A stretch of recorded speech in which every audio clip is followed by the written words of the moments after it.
Vijay Devarakonda Kingdom మరో 3 రోజుల్లో ప్రేక్షకుల ముందుకు వస్తుంది. ఈ సినిమాపై విజయ్ చాలా కాన్ఫిడెంట్గా ఉన్నాడు. గౌతమ్ తిన్ననూరి జెర్సీ తర్వాత యాక్షన్ అటెంప్ట్గా కింగ్డమ్ చేశాడు. ఈ సినిమా సెన్సార్ ఫార్మాలిటీస్ పూర్తి చేసుకుంది. కింగ్డమ్ సినిమా మొత్తం 160 నిమిషాల రన్ టైమ్తో వస్తుంది. అంటే 2 గంటల 40 నిమిషాలు అన్నమాట. ఇక సినిమా సెన్సార్లో కొన్ని డైలాగ్స్కి బీప్స్, మరికొన్ని డైలాగ్స్కి కత్తెరలు వేశారట. సినిమాలో ఒకచోట భగత్ అనే టైటిల్ కనపడగా దాన్ని తొలగించాలని కోరారట. ఇక సినిమాలో ఒకచోట ముసలి ముండా కొడక అనే పదం కూడా బీప్ వేశారట సెన్సార్ టీం. ఇక సినిమాలో రక్తపాతం ఎక్కువ ఉందని, రక్తం కారే కొన్ని విజువల్స్, పూలంతా కూడా రక్తంతో ఉన్న విజువల్స్ను కూడా డిస్టర్బింగ్గా ఉంటాయని కట్ చేయాలని చెప్పారట. అంతేకాదు ప్రతి సినిమాలో స్మోకింగ్ సీన్స్కి కాషన్ లానే దీనికి కూడా స్మోకింగ్ కాషన్ ఇవ్వాలని సూచించారట. విజయ్ దేవరకొండ కింగ్డమ్ సినిమాకు సెన్సార్ వాళ్ళు U/A ఇచ్చారు.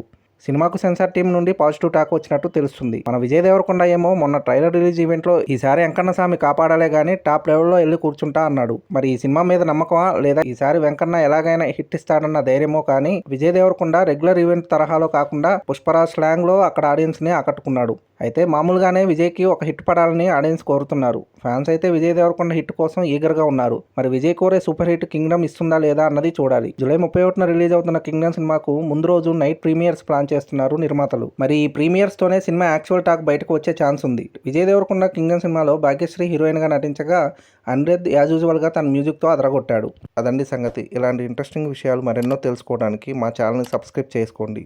మా వీడియోస్కి లైక్ చేసి పక్కనే ఉన్న బెల్ ఐకాన్ క్లిక్ చేయడంతో మా వీడియోస్ మీకు నోటిఫికేషన్ రూపంలో వస్తాయి.